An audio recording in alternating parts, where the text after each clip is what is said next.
daily soccer podcast with the Global Sports Podcast Network. Hello everyone and welcome back to another episode of the daily Manchester United podcast. I'm your host for this evening, Niall Hannigan, and never a dull moment with this club, I'm telling you. Toluwa, welcome to the show. How are you? I'm good. Thanks for having me as always. I mean, absolute bonkers deadline day. So much going on across all the clubs. I was just constantly refreshing X, seeing what all the different reporters are coming out with, but plenty to discuss on the United front. I mean, what was your overall reaction to everything that went down over the last couple of days? Yeah, from a United standpoint, I'm happy that we went with Lammens over Martinez. I think that was kind of the right move for the club at this moment. I know that Martinez has abundance of experience. He's won a World Cup, so he knows what it takes to win. I just feel like his personality kind of would have clashed with what Ruben Amorim wants to do moving forward. So I think signing this young and inexperienced keeper, as everybody's saying, kind of reminds me of the David De Gea signing all those years back when Sir Alex trusted him to play. So I'm really hoping that this propels us. It takes us a step forward. And honestly, anything is better than what we have right now in net. So I'll take it. I think that's where my head's at as well, is because it could have been anyone coming in and it would have been an improvement. Yeah. It's quite a modest fee as well, which is good. So we haven't paid over the odds for someone that isn't that experienced. I know Kieran went through a couple of his stats yesterday in the episode and spoke about how he's made the most saves in Europe, etc. And kind of really like a top across under 23 and or 23-year-olds and below. He's been really successful in that, but it's an unproven talent in a league that is not up to the same levels as the Premier League. So it will be interesting to see how he gets on. Donnarumma going to Man City. I mean, for a while it was looking like he might have come here. Would you have taken him over Lammens that we have coming in? Is he in kind of the same category as the Emi Martinez, or what's your thoughts on that? Yeah, I feel like Donnarumma is a bit different than Martinez, just because his quality is there. Like he just won the Champions League. He was instrumental in getting them to the final alongside Dembele and Hakimi and all the stars they have. But his wages are so huge. And I feel like we're trying now to finally move away from this ridiculous wage structure. Yeah. And then to bring him in, but still have characters like Onana. And I don't know. It seems like the club made the right choice, just not only financially, but culturally. I know that Donnarumma coming in, it would have been, all right, you have to hit the ground running. If you make a mistake, here we are again, back in the same situation with Onana. And Donnarumma is a world-class keeper, don't get me wrong, but he is also prone to errors. I know a lot of keepers are prone to error, but you want a keeper that you can trust for the most part. I remember at the start of last season, Donnarumma was really shaky. I don't know what he did to turn it around for the second half, but kudos to him, he did. I just feel like it'd be a big gamble for United right now to be paying for another huge star with huge wages, and then they come to United and they don't live up to expectations. We're kind of just in the same cycle again. But quality-wise, I would have taken him. Yeah, I still think the signing we made ultimately is the right one, just in terms of moving the club forward. Yeah, it's interesting what you said around the wage structure, because you've seen some discourse online from United fans saying, maybe take Baliba for example, we should have just paid over the odds and just and we need the midfielder, so let's just do it. But that's exactly what we were criticized for over the past maybe 5, 6, 7 years, is just paying way and below, way and above what the player's value is. The Casemiros and Varans of the world, when Real Madrid there's a reason why they're happy to let them go. So yeah, it is a positive step in that regard, where it is a more kind of sustainable approach when it comes to transfers. And I like your comparison to De Gea as well, because relatively unknown. You could tell that he had really good quality in his first couple of games, but was really shaky. Yeah. And Ferguson, to be fair, stuck with him, and it really did pay dividends over his career at United. I think Onana and Bioniq have ran out of chances when it comes to that, and the spotlight really is going to be on Lammens. Like it's going to be an absolute pressure cooker of an environment. But hopefully it goes well. And like you said, it can't get any worse. But it was interesting. I saw a piece around him in general about his kind of his career and his journey so far, and it seems that he's got quite a level-headed kind of personality around him, and quite like an introvert as well. I think Barcelona wanted to sign him a few years ago to kind of play within the Barcelona Bees for a future replacement for Ter Stegen. And he decided to kind of stay at his club and fight for his position and eventually got into the first team. And yeah, he just kind of he felt that when he was a kid, he was quite an extroverted person, but then when he went to Club Bruges, I think the academy there, he decided just to worry about himself and just kind of keep himself to himself. So bit of a different approach, I think, to Onana. I'm interested to see how that will gel with the back four that we have, because we don't have a load of leaders in the squad, and sometimes you do need a kind of a loud kind of personality from the goalkeeper. And like you said, Emi Martinez is the exact opposite. So it's I don't know. I just really hope he hits the ground running. Yeah, I agree. I feel like, to the point that you made about him kind of as he progressed in his career, becoming a little bit more within himself, it really does remind me of De Gea, just because, like you said, when De Gea came, we could all see the quality. But yeah, he let in a few errors. Like he let in some goals that he shouldn't have. And I was honestly kind of surprised that Sir Alex still decided to stick with him, just because the pressure was on. We're still title challengers at this point. Yeah. So to kind of just throw him into the deep end like that was crazy. And I feel like this new keeper that we have, he definitely has the traits of a top shot stopper. I just wonder, like you said, will he be commanding enough? Like, we don't have leaders. I feel like the only real leader we have is currently injured, and that's Lissandro. I feel like he's the one that'll be able to spur players on and tell his players we need to play better. Everybody else is kind of just listening to Bruno, and sometimes, Bruno will lose his head. Yeah. So I want to see if he can be that leader in the back line to kind of organize the back, especially on corners and set pieces. Oh, yeah. Because we're so awfully bad at organization. I don't know if it's, at this point, if it's the set piece coach or if it's just us in the moment. The players seem to just forget how to defend on any set piece. The goal we conceded against Burnley was from a long throw-in. Yeah. The second goal, which is like really unacceptable at this point, for all the work that these guys do pregame to try and sort out their back line. So I think he doesn't necessarily need to make endless saves and keep clean sheets right away. I feel like if for him to settle in, he needs to just get comfortable being in this high pressure environment with United. I'm not looking too much for the clean sheets, because unless he is directly at fault, that's different. Yeah. You know what I mean? Like, I don't want to see errors at the same time, but it's going to be huge. Who knows if he's going to start his first game against Man City? That's a huge game to start in. Yeah. You know what I mean? You're coming from Belgium. Yeah. You're coming from Belgium, and the first game you play at United is the derby. Like, that's going to be tough. Yeah. So if Ruben Amorim has the trust in him and he starts him, I would love to just see him be commanding, be, kind of secure within himself. That'll help us feel confident moving forward, I think. Yeah. I mean, I hope he does start, to be honest, against City. That would be an absolutely unforgettable debut, whether it goes well or goes badly for him. So I hope it goes well, but let's see. So that's kind of on a positive note. It was an area that we needed to bring someone in. It was glaringly obvious over the last couple of weeks. The bomb squad, Toluwa, we've got rid of nearly all of them. they've nearly all found a new home. I'll start with Jadon Sancho, because honestly, you could have given me 30 guesses of where he was going. I would never have said Aston Villa. I mean, this is so random. It's like they've just swapped Rashford and Sancho and just said, yeah, he'll do. We'll also take Lindelof as well. It's just such a strange combination. But I mean, what do you make of that move for Sancho, I suppose, and for us? I feel like Sancho is kind of just digging his own grave. For us, it's fine, because I think I read a report that said Villa is paying 80% of his wages, which go ahead and take that. Yeah, that's crazy, because the dude is on well over 250,000 a week. So please, by all means, pay that. I just feel like he's digging his own grave.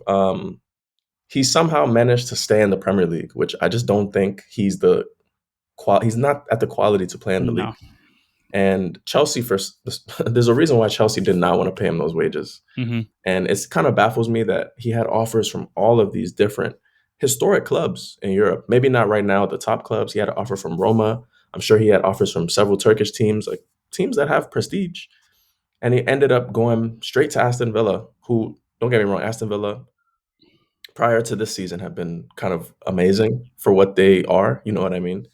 Obviously, this season they've kind of hit a bad little stretch of form. I think him and Harvey Elliott will definitely improve their attack, though, for sure. They Mm-hmm. definitely are missing that Leon Bailey, Musa Diaby from a couple years ago, Yeah. that winger, and now they just sold Jacob Ramsey. So for me, just from a neutral standpoint on Sancho, I wish him well. I hope he does well so that we can finally sell him. I don't know why we can't sell the dude. Yeah. It's like impossible to sell him. I don't know why. But from a It's the United point of wages. view, he yeah, won't. I mean, yeah, He won't leave. Yeah, it's that the wages. he's secured his spot because of the wages. Yeah. And it's sad because we've lowered our price for him dramatically. We signed Oh him yeah. for what, 75 million, 80 million pounds, and Mm-hmm. we're offering him out to clubs for 20 million. Like Yeah, exactly. that's a huge loss, man. Yeah. And we still can't sell him. Like, so from a United point of view, I'm just happy that he's not within the squad. He's kind of a toxic player. I know going to Chelsea, he was with his boys and all of that, but he didn't have a great impact. And I No. think that's what we want to see is just him returning to his best as a neutral. I think I'm done with Sancho, though. I used to be the hugest Sancho supporter, and I can't stand to look at the guy anymore.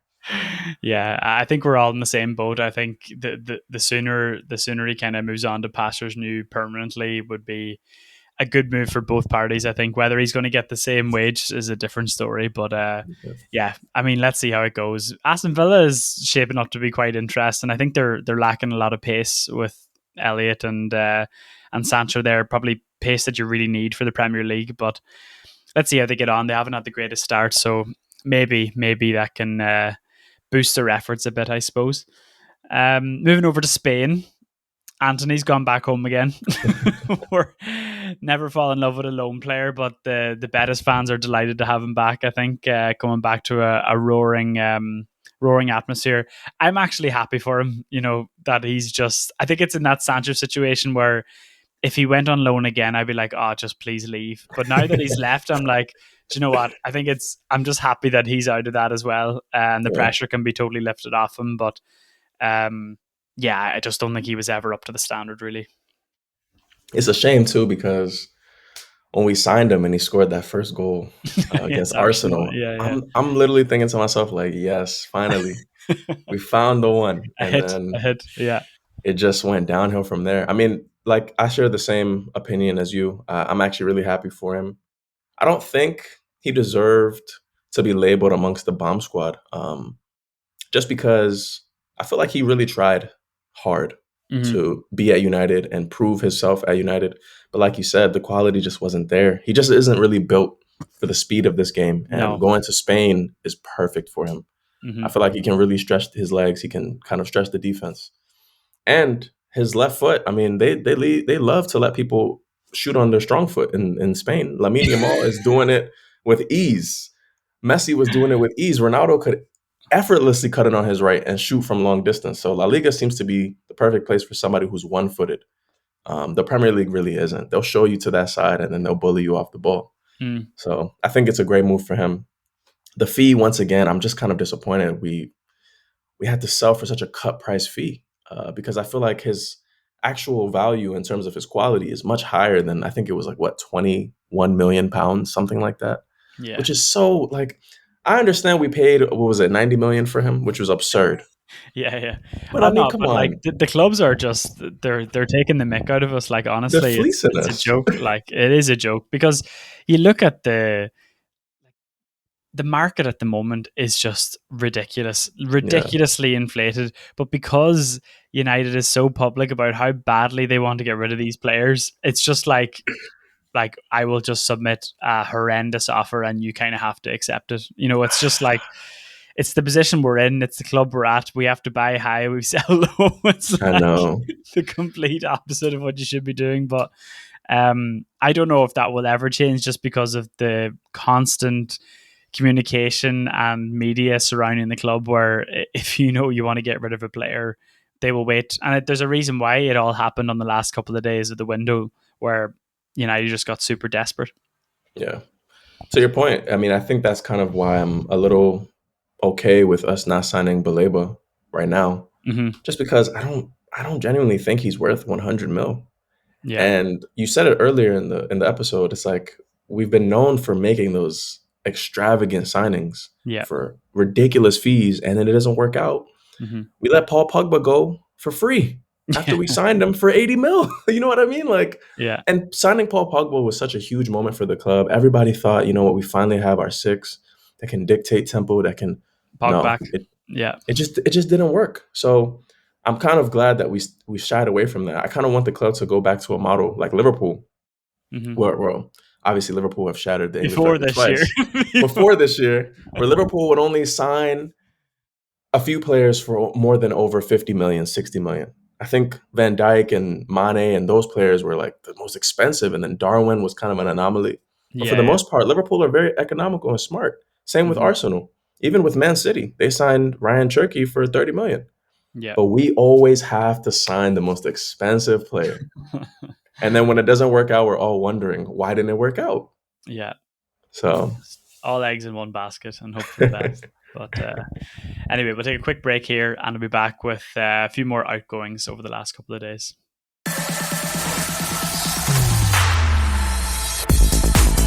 Your daily soccer podcast with the Global Sports Podcast Network. Your body is unique, and Global Sports Podcast Network has partnered with Bioniq, the world's most personalized supplements. Bioniq provide 100% tailor-made supplements designed to deliver precisely what your body needs at exactly the right levels to optimize your health. No guessing. So click the link in the show notes. Use the code GSPN 2025 for 40% off your first month's subscription. Bioniq. Don't settle for off-the-shelf solutions made for just anybody. Get what's right for you right now. Your body is unique.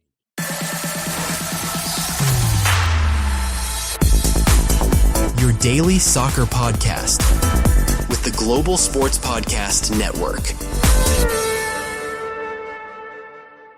So we have a couple of more kind of low-key loans. Kieran mentioned Harry Amass going out on loan to Sheffield Wednesday. He also said I'd be quite disappointed with that, but we have bolstered our left back and left wing back options over the past few months with Dorgu and Diego Leon, so not too bad. Toby Collier as well has gone out to West Brom, which I think is a positive move. Rasmus Hoyland. It's been a horrible time for him at United. You know, he's the one that wanted to stay and felt that he was better than Sesko and felt that he wanted to prove himself. And the club, to be honest, and the managers were having none of it. They wanted him to get out. They probably were happy to take a permanent deal as well. But, you know, him going out on loan, joining Scott McTominay and Kevin De Bruyne in Napoli, I feel like he's going to score goals. I don't know. I feel like he's going to score.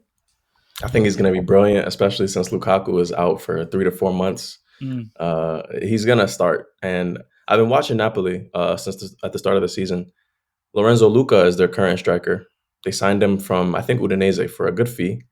Hasn't looked the part at all. And McTominay, De Bruyne, they look fit. They look sharp. They need somebody like Hoyland who's going to run into space.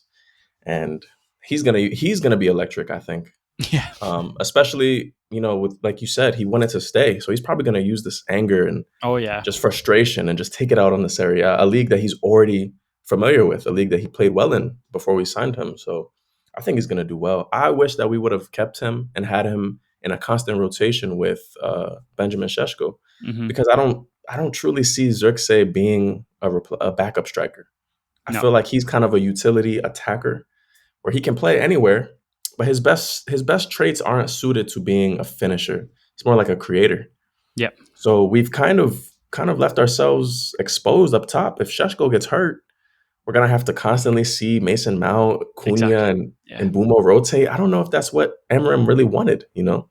Yeah, I don't really understand it. When you look at and obviously it's night and day from those teams, but the United teams that were winning leagues had 4 strikers or Yep. 3 strikers that, not that they're constantly rotating, but they'll come in and play, 18, 20 games a season. What's the harm in having him as a Yeah. backup striker and both of them pushing each other? It's not as if Sesko is this proven goal scorer like a Harry Kane figure that he's going to play every game and he's guaranteed to start.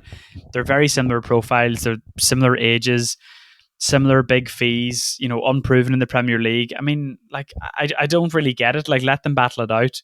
Let them drive each other on.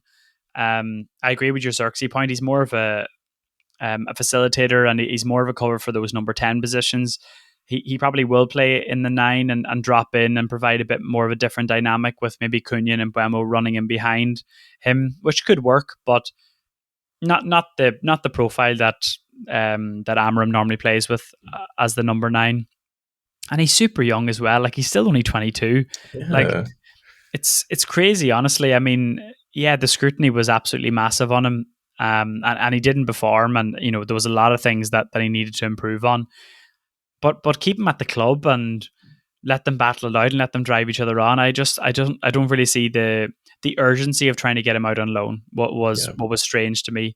And once again, I mean, similar to the Sancho one, I mean, I probably hope Hoyland does a bit better than Sancho, to be honest. I think I have a bit more of a soft spot for Hoyland than Sancho, to be honest. But I hope it does go well, which does lead me on to the next person on the list, and probably the final person we'll speak about on the episode. And I have to say, I just hope it doesn't go well for him. But, I mean, Garnacho, talk to me. I mean, strange footballer. Strange person, strange human, to be honest. I think we, can agree that when he was at the club and he was in form, it just felt right. Like he was going to be the next left winger for United, consistent left winger that could take us.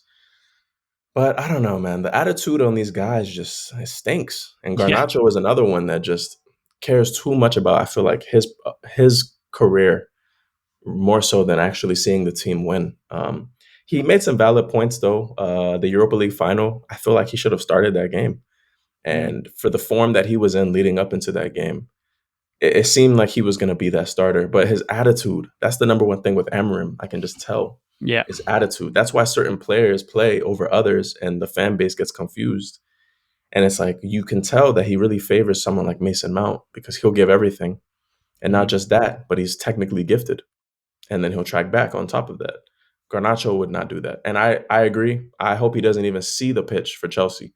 Yeah. Because Chelsea just signed Bino Gittins, and he doesn't even play more than 20 minutes a game. Yeah, I don't get the move, honestly. Yeah. Like, he's not going to play. Like, I really, really don't get it. If he wanted out that badly, it's just so strange. I mean, I'm really struggling to understand what the motivation is to leave, because it's not as if he was hard done by or he wasn't getting minutes. It was all self-inflicted. It wasn't coming from the manager or anything. It was all coming from him.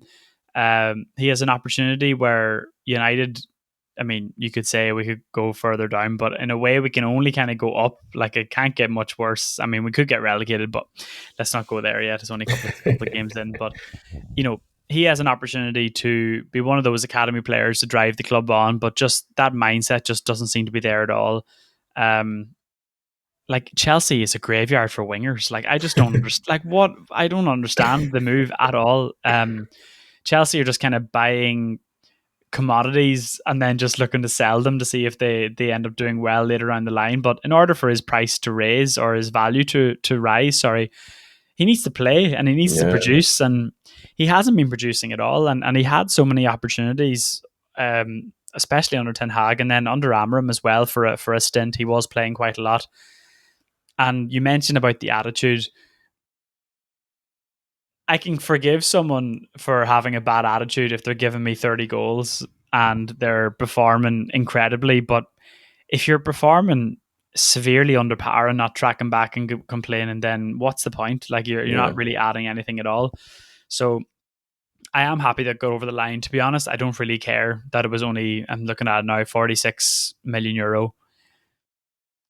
honestly, if it was another 15, 20, I would still feel the exact same. Like, I don't really care how much it is. I think in a way we just wanted to get rid of him, and I just really, really am struggling to understand the move, to be honest, on his part.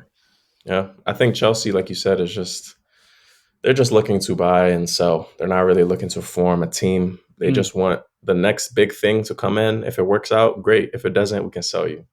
And I think I saw a good glimpse of their business strategy when Nicholas Jackson was going to Bayern. And as soon as the lab gets injured, they're like, oh, sorry, never mind. Yeah, And I'm thinking to myself, you just forced him out. But now because you've lost your option.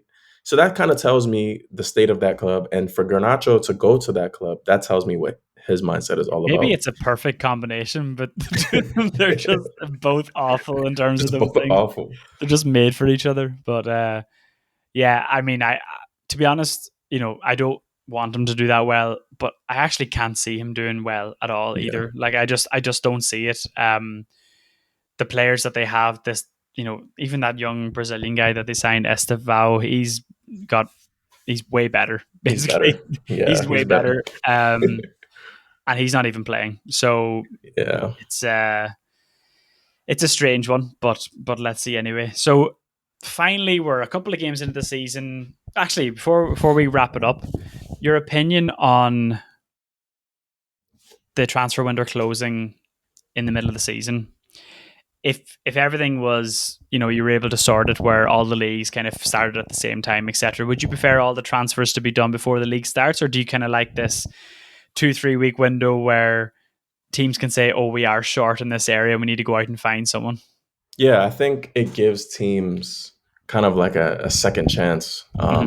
If the original recruitment, or if, let's say, for example, somebody gets injured, it gives them a chance, to kind of 3 games into the season, all right, let's reassess and we can go again. I think from a United standpoint, what difference does it make if we're not going to make signings? We made signings early in the window, which I commend. We never really used to do that under the previous regime. But then it got to a point where we're seeing reports that United have this money and that they can do this and that.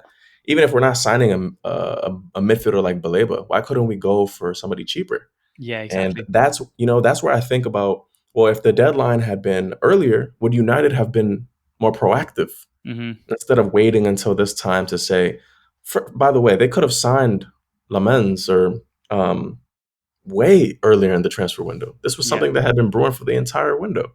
So to your point, I don't know. It's iffy for me. I kind of want to say from what I saw from United, it would be better if the window ended before the season started. It probably would have forced United to be a little more proactive. But seeing the injuries that teams have, like Saliba on Arsenal or Delap on Chelsea, like it forced them to call people back and it forced them to get a little more active. So 50-50, I'm not sure yet. Yeah, it does add a bit of excitement. I mean, if the goalkeeper situation, if United were on the fence whether they should invest in a goalkeeper, those first 2-3 games of the season really helped push that Lammens deal over the line. So in that regard, I'm absolutely delighted that it was at the end of the month rather than at the start of the season, because we would have been stuck with them for the whole year. But yeah, the only thing it's kind of messing up is my fantasy football team, because I think I had Mark Gui as my Sunderland striker. Now he's gone back to Chelsea, and he's definitely not going to play now. So yeah, I'm gonna have to get rid of him. But anyway, that's fine. So yeah, Toluwa, thank you very much for joining me. Lots of movement in the transfer window for United. What we kind of expected, but it all kind of was crammed in at the end. So it was interesting to go through, see how we get on, and yeah, we're slowly getting over that Grimsby result and just putting it into the background and hoping it slowly goes away. But yeah, anyway, thanks very much for joining me, and we'll see you in the next one.